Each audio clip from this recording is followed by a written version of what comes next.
Devamlı yere girelim. Ben yazmışım hani giyimler için bu küçüktür biraz. Medresedir. Olur mu? Abi sen de olsun. O da 10 lisan.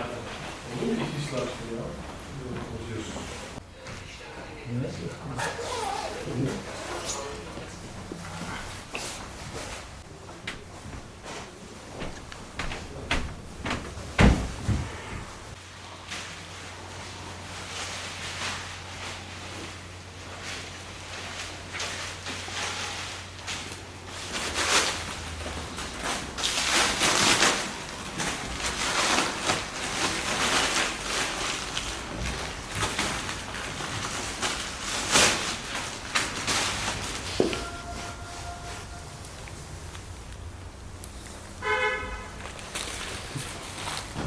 Üç ayların başındayız.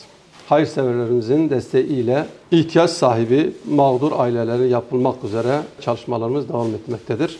İlimiz sınırları içinde imkanlarımız dahilinde bize başvuruda bulunan ihtiyaç sahibi ailelerin bir nebze de olsa sıkıntılarını gidermeye çalışıyoruz. Diyarbakır ilimizde 3 ayların başında yüzlerce aile verilmek üzere gıda paketlerimizi hazırladık. İnşallah 3 aylar başlamadan önce mağdur ailelere ulaştıracağız. Bu yaptığımız yardımlardan bizleri yalnız bırakmayan hayırsever üye, gönüllerimiz ve kadın komisyonlarımıza ayrı ayrı teşekkürü bir borç biliyoruz. Rabbim hayırlarını kabul etsin. Son olarak şunu da belirtmeliyiz ki yardımlarımız sadece 3 aylar ile sınırlı kalmayıp düzenli olarak her ay devam ettirmeye çalışacağız inşallah Teala.